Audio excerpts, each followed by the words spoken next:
अमित भाई, चंद्रयान 3 लॉन्च हो चुका है और एज अ इंडियन मुझे काफ़ी अच्छा लग रहा है और मुझे ही नहीं सारे इंडियंस जो है इस चीज़ को लेके काफ़ी ज़्यादा एक्साइटेड है। चंद्रयान 3 से पहले जो है चंद्रयान 2 जो है लॉन्च हुआ था। नासा वगैरह उन्होंने भी बोला था कि इंडिया वाले जो है बहुत ही साहसिक कदम उठा रहे, क्योंकि तो आदिपुरुष जैसे जो घटिया पिक्चर है उसको बनाने में जितना खर्चा आया था उससे कम खर्चे में जो है मून मिशन 3 जो इतना इम्पोर्टेंट मिशन है वो कंप्लीट हो रहा है। क्रिटिसाइज करने वाले लोग ऐसा बोलते हैं कि इंडिया को अपनी पहले गरीबी दूर करनी चाहिए, बाद में जो है वो स्पेस प्रोग्राम इन सब चीज़ों पे ध्यान देना चाहिए। जो तिरुपति में मंदिर है वहाँ पे लोग पूजा करते हुए दिखे, जिसमें कई लोगों ने ट्रोल भी किया। कोई भी ऐसी बड़ी डेवलपमेंट करने के लिए जब इंडिया अपने कदम आगे बढ़ाता है तो आउटसाइड कंट्री हमेशा से ट्रोल करती आई है। क्या ये मोदी का मैजिक है? अमित भाई, चंद्रयान 3 लॉन्च हो चुका है और एज अ इंडियन मुझे काफ़ी अच्छा लग रहा है और मुझे ही नहीं सारे इंडियंस जो है इस चीज़ को लेके काफ़ी ज़्यादा एक्साइटेड है। वो इस दिन का इंतज़ार कर रहे हैं कि कब हम जो चंद्रयान 3 है सॉफ्टली लैंड कर देंगे चांद पर। और ये सिर्फ एज ए इंडियन ही नहीं, सारी वर्ल्ड जो है, पूरी वर्ल्ड इस चीज़ का वेट कर रही है। जैसे अमेरिका भी इस चीज़ को मतलब प्रेज कर रही है कि जो चंद्रयान है 3 सक्सेसफुल हो जाएगा। यूरोप भी बोलती है जो हेल्प चाहिए हम देंगे। ये सुन के काफ़ी अच्छा लगता है कि एक टाइम था कि आउटसाइड कंट्री हमें ट्रोल किया करती थी और आज वो लोग सपोर्ट दिखा रहे हैं। तो ये काफ़ी एक प्राउड मूवमेंट लग रही है।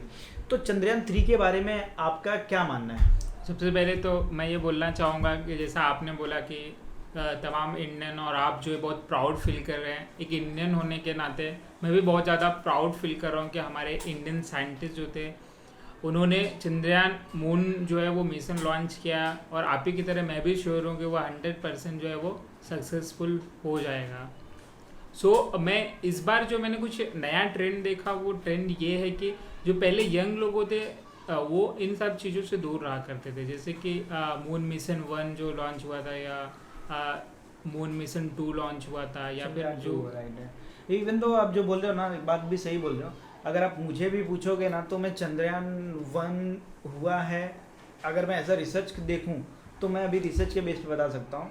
बट उस टाइम पे मुझे ना चंद्रयान 1 में इंटरेस्ट था ना 2 में इंटरेस्ट था, बट चंद्रयान 3 मुझे काफ़ी इंटरेस्टिंग लगी। तो ये बात से मैं कनेक्ट कर पाया आपको, ये मुझे काफ़ी सही लगा। हाँ, ये बार मैंने देखा कि जो यंग लोग हैं वो जैसे क्रिकेट के पीछे लोग दीवाने हुआ करते थे, बॉलीवुड के पीछे दीवाने हुआ करते थे, वैसा मैंने देखा कि लोग जो है वो अपने फ़ोन पे, टीवी पे, हर जगह पे लोग जो है वो जो मिशन चल रहा था चंद्रयान मिशन 3 उसका लाइव टेलीकास्ट देख रहे थे। और जैसे ही वो सक्सेसफुली लॉन्च हो गया तो मीम्स और रील्स की जो है बाढ़ आ गया, और वो जो यंग यूट्यूबर्स है उन्होंने इसके ऊपर एक एक इसकी छोटी छोटी जानकारी देते हुए बहुत सारे वीडियोस भी बनाए। तो मुझे लगता है कि जो यंग लोगों में साइंस को लेके, स्पेस को लेके इतना ज़्यादा एक्साइटमेंट है, इससे जो हमारा इंडिया का स्पेस फ्यूचर है वो बहुत ही ज़्यादा ब्राइट होने वाला है। मुझे लगता है कि ये जो स्पेस का, हाँ, आपने एकदम एकदम बेस्ट बताया कि स्पेस में लोगों का इंटरेस्ट बढ़ रहा है। मैं ये भी देख रहा हूँ ना कि लोग जियो पॉलिटिकल को लेके भी बहुत अवेयर होते हैं कि मतलब अभी इंडियन जितने भी, अगर आप देखेंगे 18 साल के बच्चे हो गए, 19 साल के बच्चे हो गए, जितने पहले कि हम लोग इतना अवेयर नहीं हुआ करते थे, ना कि हमको इतना इंटरेस्ट हुआ करता था। लेकिन अब देखता हूँ कि जियो पॉलिटिकल हो, चाहे वो स्पेस के रिलेटेड हो, तो ये सब में काफ़ी ज़्यादा इंटरेस्ट देखने को मिलता है। मेरे को लगता है यहाँ पे सोशल मीडिया का सबसे बड़ा रोल प्ले है और कुछ अवेयरनेस भी है, तो ये काफ़ी सही लग रहा है। तो आप इसके बारे में किस तरीके से देखते हो? जब भी आप यंग थे, मैं यंग था, हम लोग लगभग सेम ही एज के हैं, तो उस टाइम पे इतना जो है वो मीडिया इतना कुछ कवर नहीं करता था, है ना। सोशल मीडिया वगैरह का ज़माना नहीं था। इसके लिए मुझे लगता है कि लोगों में उस चीज़ों को लेके अवेयरनेस और एक्साइटमेंट दोनों नहीं था।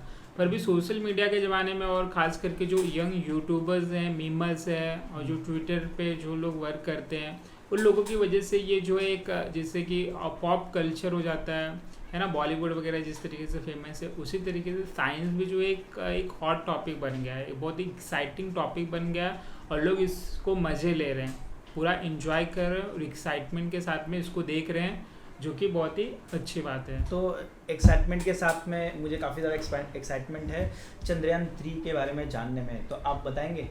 जो चंद्रयान 3 के बारे में बताने से पहले थोड़ा मैं उसका बैकग्राउंड बताना चाहूँगा। चंद्रयान 3 से पहले जो है चंद्रयान 2 जो है लॉन्च हुआ था, जो कि पूरी तरीके से सक्सेसफुल नहीं हो पाया था क्योंकि वो बहुत ही ज़्यादा कॉम्प्लिकेटेड था। जो नासा वगैरह उन्होंने भी बोला था कि इंडिया वाले जो है बहुत ही साहसिक कदम उठा रहे, क्योंकि अपना जो सेकेंड मिशन है उसी में इतना कॉम्प्लेक्स जो है चीज़ वो कर रहे हैं। क्योंकि उसमें वो कॉम्प्लेक्स क्यों था, क्योंकि उसमें जो था एक सैटेलाइट जैसा चीज़ लॉन्च किए थे, जो कि ऑर्बिटर जो है लॉन्च किया था, जो कि मून को सराउंड करता और मून की इंफॉर्मेशन देता, जो कि पूरी तरीके से सक्सेसफुली लॉन्च हो गया था। और दूसरा जो मिशन का पार्ट था उसमें एक जो था लैंडर लॉन्च होता और रोवर जो था वो लॉन्च होता था, और वो अर्थ का जो सरफेस है वहाँ से इंफॉर्मेशन देने वाला था, जो कि सक्सेसफुल नहीं हो पाया एक टेक्निकल ग्लिच की वजह से, सॉफ्टवेयर ग्लिच की वजह से।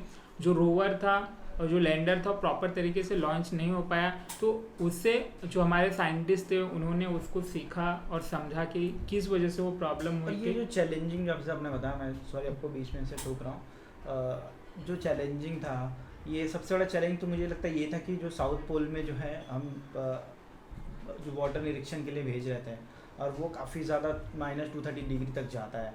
शायद ये एक रोल तो नहीं है फेल होने का। देखिए -230 डिग्री जाता है और वहाँ पे सनलाइट भी नहीं पड़ती। साइंटिस्टों ने जब ये मिशन लॉन्च किया था तो इन सारी चीज़ों को ध्यान में रख के उन्होंने लॉन्च किया था। पर जो है कि एक टेक्निकल ग्लिच, सॉफ्टवेयर ग्लिच हो गया था, जो कि मतलब हो ही सकता है मशीनों के साथ में, तो उसकी वजह से जो था वो मिशन जो चंद्रयान 2 था वो फेल हो गया था। तब उससे साइंटिस्टों ने काफ़ी चीज़ें सीखी, और ये चंद्रयान 3 है ये ज़्यादा एडवांस है पर उतना कॉम्प्लेक्स नहीं जैसा 2 वाला था। 2 वाले में बहुत सारी चीज़ें करने की कोशिश की गई थी, इसमें जो है सिंपली रखा गया। इसमें सिर्फ एक ही मिशन है कि पहले जो है वो जो लैंडर है वो लॉन्च होगा और उसके ऊपर रोवर जो है वो लॉन्च होगा, और फिर वो अर्थ के सरफेस पे मून के सरफेस पे वो घूमेगा और वो वहाँ से इंफॉर्मेशन प्रोवाइड करेगा। हाँ, ये बात तो सही बोल रहे हैं, मतलब कि जो चंद्रयान 3 है थोड़ा सा 2 से थोड़ा इजी है ना। मतलब उनका मेन पर्पस ये है कि लैंडर रोवर को जो है वहाँ पे उतारना और वहाँ पे निरीक्षण करना, क्योंकि 2 में थोड़ा चैलेंजिंग था ये। और जैसा आपने बताया, तो ये चंद्रयान 3 जो है 2 से डिफरेंट क्यों है? जो चंद्रयान 3 है ये 2 से क्यों डिफरेंट है, क्योंकि जो 2 था ना उसमें जो टेक्नोलॉजी थी उतनी एडवांस नहीं थी, पर उसका जो टास्क था वो काफ़ी कॉम्प्लिकेटेड था, जैसा कि मैंने आपको एक्सप्लेन किया अभी। लेकिन जो चंद्रयान 3 है इसमें कॉम्प्लेक्सिटी कम है, क्योंकि इसमें जो काम है वो कम कर दिया गया है, लेकिन जो टेक्नोलॉजी है वो ज़्यादा एडवांस है। और जैसे कि आपने बताया कि जो मून है उसके साउथ पोल पे ये जो है मिशन लॉन्च हो रहा है, जहाँ पे सन रेस जो है हज़ारों सालों से पड़ी ही नहीं है। और साइंटिस्टों का ऐसा भी मानना है कि वहाँ पे जो है वाटर के बड़े बड़े सोर्सेज हो सकते हैं, जो कि फ्रोजन फॉर्म में शायद होंगे, क्योंकि वहाँ पे हाइड्रोजन वगैरह भी काफ़ी है, 100 मिलियन कुछ। हाँ। और यूएसए जो है ना वो अपने जो है मून मिशन पे लोगों को भेजने वाला है, साइंटिस्ट को भेजने वाला, वो भी साउथ पोल पे भेजने वाला है। और इंटरेस्टिंग बात मैं आपको ये बता दूं कि अभी तक जितने भी मून के मिशन हुए सब नॉर्थ पोल पे हुए, साउथ पोल पे आज तक कोई भी गया नहीं है। तो इंडिया जो है पहला कंट्री बन जाएगा। राइट। और ये यूएसए के लिए भी बहुत बेनिफिट होगा, क्योंकि यूएसए के जो लोग जाने वाले हैं उनको एक नई इंफॉर्मेशन इंडिया के थ्रू मिल सकती है। इसरो तो इतने एक्साइटिंग मतलब कि इतने डिफ़िकल्ट कदम लेता ही आया है, इसकी हिस्ट्री भी तो काफ़ी इंटरेस्टिंग है। लेकिन मैं ये बोलना चाहूँगा कि जो चंद्रयान 3 है, मैंने सुना ये है कि जो इसकी कॉस्टिंग है चंद्रयान 2 से भी काफ़ी कम है, जो कि चंद्रयान 2 में मेरे ख्याल से कुछ 918 करोड़ थे, और अभी जो 615, जो कि एक जो अगर देखा जाए आदि पुरुष जो मूवी है उससे भी कम बजट में है, जो कि इतनी घटिया मूवी और इसकी वीएफएक्स इतने स्टोरी लाइन एकदम ख़राब, बट उसके सामने ये चंद्रयान 3 जो है काफ़ी सही कॉस्टिंग में जा रहा है। उसमें आपको क्या बोलना है? आपने बहुत ही इम्पोर्टेंट पॉइंट कवर किया कि जो आदि पुरुष जैसे जो घटिया पिक्चर है उसको बनाने में जितना खर्चा आया था उससे कम खर्चे में जो है मून मिशन 3 जो इतना इम्पोर्टेंट मिशन है वो कंप्लीट हो रहा है, सक्सेसफुल होने के कगार पे। तो ये बहुत ही मुझे लगता है कि बहुत ही प्राउड वाली बात है और बहुत ही अच्छी बात है। अच्छी कदम, मतलब कि और इसरो मेन जो इसरो है, लोग ऐसा बोलते हैं कि यार जो स्पेस मिशन क्यों करना, बाकी और सारी चीज़ें हैं। इस इसरो को लेके कई लोग ने ट्रोल भी किया है, और इसरो जो है चीप कॉस्टिंग के लिए ही माना जाता है मेरे ख्याल से। तो उसके बारे में क्या ये सही है? बहुत लोग ऐसा बोलते हैं कि इंडिया में जो है बहुत ज़्यादा गरीबी है, आधी आबादी जो है वो गरीबी रेखा जो उसके नीचे है, तो इंडिया को जो है वो क्रिटिसाइज करने वाले लोग ऐसा बोलते हैं कि इंडिया को अपनी पहले गरीबी दूर करनी चाहिए, बाद में जो है वो स्पेस प्रोग्राम इन सब चीज़ों पे ध्यान देना चाहिए। तो मेरा मानना ये है कि गरीबी दूर करने का जो तरीका होता है वो होता है scientific development, education, health care sector पे जो काम होता है। कोई गवर्नमेंट ऐसा नहीं कर सकती कि लोगों को पैसा बांट के उनको अमीर कर देगी। हाँ, वो तो है, बात सही। आप इकोनॉमी जो भी बेसिक इकोनॉमी समझता होगा वो ये जान नहीं सकता है। तो ये जो स्पेस मिशन है इसकी वजह से जो इंडिया में डेवलपमेंट होगा तो उससे जो है वो गरीबी जो है वो जड़ से ख़त्म होने वाली है। हाँ, ये बात भी। इवन दो इसरो के बहुत सारे प्रोडक्ट्स हैं जो आउटसाइड कंट्री को हर दिन सुनने में आता है कि एक्सपोर्ट करा जा रहा है, वो भी काफ़ी अच्छी कॉस्टिंग्स में। तो ये बात मैं भी मानता हूँ कि काफ़ी गलत बात है ये इस चीज़ को बोलना कि स्पेस पे, मून पे जाना ज़रूरी नहीं है।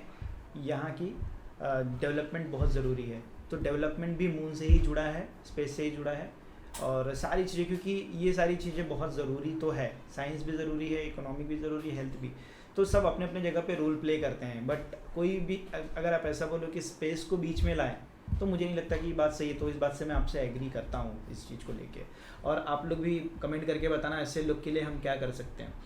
और जैसे मेरे बहुत एक्साइटेड लग रहा है चंद्रयान 3 के बारे में जानने में, और मेरे व्यूवर्स भी। सो आप लोग के भी कोई भी क्वेश्चंस होंगे तो अमित भाई साहब पूछ सकते हो। अमित भाई बाय कमेंट में भी रिप्लाई दे देंगे, कोई दिक्कत की बात नहीं है।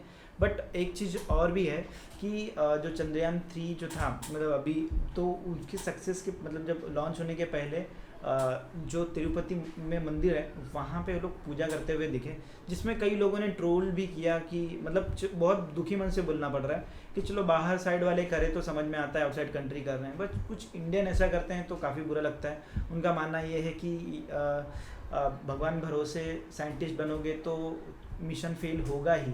तो ऐसे महारथी के लिए आपका क्या बोलना है, और आप भी कमेंट करके बताना इस महारथी खास करके जो हमारे इंडिया में जो लेफ्टिस्ट लोग हैं, वामपंथी लोग हैं, वो बार बार क्रिटिसाइज करते जब भी लेकिन हमारे इंडियन साइंटिस्ट की बहुत खास बात है कि वो जब भी अपना कोई भी मिशन लॉन्च करते तो अपने कल्चर को, जो अपना रिलीजन है, कल्चर है, जो संस्कृति उसको भूलते नहीं। वो हमेशा मंदिर में जाके पूजा अर्चना करते हैं, प्रार्थना करते हैं, और ज़्यादातर बार वो सक्सेसफुल भी होते हैं। मेरा ये मानना है कि आप कितने भी प्रगति करो, आप तरक्की करो, आप साइंस को मानो, लेकिन जो अपना जड़ है, जो अपना कल्चर है, रिलीजन है, उसको नहीं भूलना चाहिए और उस पर हमेशा गर्व करना चाहिए। तो हाँ, वही तो, मतलब वो तो रोड़ा भी नहीं है कि हाँ भाई चलो, ऐसा थोड़ी है कि अगर हम पढ़े लिखे हैं तो हम पूजा नहीं कर सकते, या हम पूजा करते हैं तो हम पढ़े लिखे नहीं हैं।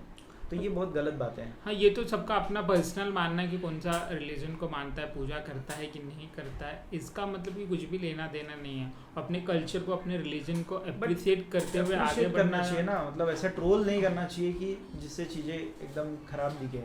कुछ लोगों की आदत होती है वो कि इंडिया में रह के भी जो इंडियन अगर कुछ भी कल्चर से रिलेटेड चीज़ें होती है तो उसको जो है वो जानबूझ के क्रिटिसाइज़ करते हैं, हमेशा क्रिटिसाइज़ करते हैं। तो उनके बारे में ज़्यादा कुछ बोल के मतलब नहीं, क्योंकि उनका काम ही है क्रिटिसाइज़ करना। कुछ भी अच्छा होगा तो वो क्रिटिसाइज़ करें। जबकि ऐसा है, हिस्ट्री रही है कि कोई भी चीज़ें चेंज हो, चाहे वो इकोनॉमिकल हो, चाहे वो स्पेस हो, कोई भी ऐसी बड़ी डेवलपमेंट करने के लिए जब इंडिया अपने कदम आगे बढ़ाता है तो आउटसाइड कंट्री हमेशा से ट्रोल करती आई है इंडिया को। लेकिन इस बार डिफरेंस देखने को मिला है।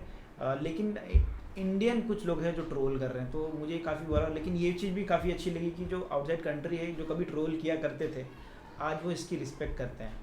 जो आउटसाइड कंट्री जो ट्रोल किया करते थे उसके मैं 2 रेफरेंसेस दूंगा। एक तो जब इंडिया जब आज़ाद हो रहा था उस टाइम पे जो ब्रिटेन के पूर्व प्रधानमंत्री थे विंस्टन चर्चिल, उन्होंने ट्रोल करते हुए बोला था कि इंडियन लोग जो है वो अनएजुकेटेड गंवार लोग हैं, उनका प्रॉपर उनका मेंटली डेवलपमेंट नहीं हुआ है, तो अगर हम उनको आज़ाद कर देंगे तो ये देश ज़्यादा सर्वाइव नहीं कर पाएगा और जो है वो एक दिन जो है वो बर्बाद हो जाएगा।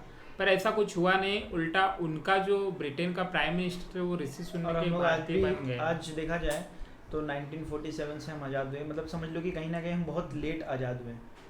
बट देखा जाए तो हम 75 साल में 5th लार्जेस्ट इकोनॉमी बन गए, जो कि हमने रॉन्ग प्रूफ कर दिया। हाँ, और मैं एक और आपको बताना चाहूँगा कि जैसे जब भारत ने जो अपना मंगल मिशन लॉन्च किया था उस टाइम पे भी जो न्यूयॉर्क टाइम्स था उसने अपना मेंटालिटी दिखाते हुए इंडियंस को ट्रोल किया था। तो उसमें एक कार्टून बनाया था, उस कार्टून में एक झोपड़ी नुमा घर होता है जिसके अंदर जो है 2 यूरोपियन बैठे हुए हैं और उसके झोपड़ी के ऊपर लिखा है एलिट साइंस क्लब, और उसके बाहर एक इंडियन जो है वो जो गरीब सा दिख रहा है और गाय साथ में लेके आया और वो दरवाजे को नॉक कर रहा है। मतलब इस तरीके ज्वाइन होने के लिए, हाँ, इस तरीके से उन्होंने दिखाया था कि अब घोड़ों की रेस में गधे भी दौड़ेंगे। हालांकि बाद में जो था न्यूयॉर्क टाइम्स ने उसके लिए माफ़ी मांगी थी, पर हमारे साइंटिस्टों ने उसका कभी भी जवाब नहीं दिया, हमने कभी कोई उल्टा नहीं बोला, बल्कि हमने करके दिखाया। और हमारी इतने सक्सेसफुल मिशन जो है उसको न्यूयॉर्क टाइम्स के मुंह पे वैसे ही तमाचा मार रहे हैं। लेकिन मुझे लगता है कि जो बाकी कंट्रीज थी, यूएसए वगैरह, ब्रिटेन वगैरह, जो हमेशा क्रिटिसाइज करते थे, उन्होंने भी अपना माइंडसेट चेंज किया। जैसे कि आपने बताया कि इस बार किसी ने भी ट्रोल नहीं किया, उल्टा सबने सराहना ही की, सपोर्ट भी किया। उल्टा जो पाकिस्तान है वहाँ के भी जो लोग हैं उन्होंने भी अपनी गवर्नमेंट को कोसा और भारत की बहुत सराहना की। ये बात तो मैं भी देखना हूँ, काफ़ी सही है। तो अमित भाई, हम लोग देख रहे हैं, आपस में देख रहे हैं चीज़ें, और ये आप लोग भी देख रहे हैं कि काफ़ी ज़्यादा जो चेंजेस देखने को मिली है, माइंडसेट में चेंजेस देखने को मिली है यूरोपियन कंट्री में और एशिया के अदर कंट्रीज़ में भी ये माइंडसेट चेंज होते हुए दिखा है इंडिया को लेके। तो इसके जो रीज़न है, क्या ये मोदी का मैजिक है या इंडिया के जो पीपल्स हैं उनकी जज्बा है जो ये सब करके दिखा रहे हैं? मुझे लगता है कि दोनों भी चीज़ें हैं कि हमारे जो प्राइम मिनिस्टर हैं नरेंद्र मोदी जी, वो बहुत ही डायनामिक है, उन्होंने उस तरीके से इंडिया की मार्केटिंग की है। दूसरा ये है कि हमारे इंडियन लोगों का जज्बा भी है ना, कि जो उन्होंने इस तरीके के प्राइम मिनिस्टर को चूज़ किया, और हमारे साइंटिस्ट जो है इतने सालों से इतनी कड़ी मेहनत कर रहे हैं, तो मुझे लगता है दोनों का फल है उसमें। लेकिन मैं अपने साइंटिस्टों को ज़्यादा जो है वो थोड़ा मैं बायस होते हुए, या फिर आप जो भी बोल सकते हैं, पर मेरा मानना है कि इसमें 90% जो है वो हमारे साइंटिस्टों की मेहनत है, साइंटिस्टों का और हमारे पब्लिक का मेहनत है इसमें। ये बात भी अब मैं भी मानता हूँ कि इस चीज़ों का है। तो आप ये मानते हो कि मोदी का मैजिक है? हाँ, मैं मानता हूँ। मैं ये तो किसी स्पेसिफिक प्राइम मिनिस्टर को नहीं बोलूँगा, पर मैं ये बोलना चाहूँगा कि पंडित जवाहरलाल नेहरू जो फर्स्ट प्राइम मिनिस्टर थे, उन्होंने इसको स्टार्ट किया था और उनको आगे ले जाते हुए मोदी जी जो है उन्होंने उस लेगेसी को आगे बढ़ाने का काम किया। काफ़ी अच्छा रोल प्ले किया। अल्दो की दोनों मतलब देखा जाए तो मोदी उनको, जवाहरलाल नेहरू जो बीजेपी है, कांग्रेस, दोनों कॉम्पिटिटिव पार्टी मानती, बट फिर भी उनकी देखा जाए तो लेगेसी को आगे बढ़ा रहे हैं। हाँ, दोनों भी विरोधी पार्टियां एक दूसरे का विरोध करना उनका फर्ज और कर्म दोनों भी है मुझे लगता है। लेकिन किसी भी पार्टी की जो गवर्नमेंट रही है वो ज़्यादातर लोगों ने देश को आगे बढ़ाने का ही काम किया है। ये बात तो मैं आपसे से एग्री करता हूँ। तो गाइस, यही सारी जो अमित भाई ने चंद्रयान 3 के बारे में काफ़ी बताया, काफ़ी ज़्यादा एक्साइटेड लगा, थोड़ी इमोशंस भी लगी कि हम इतने सारी चीज़ें डेवलप कर रहे हैं।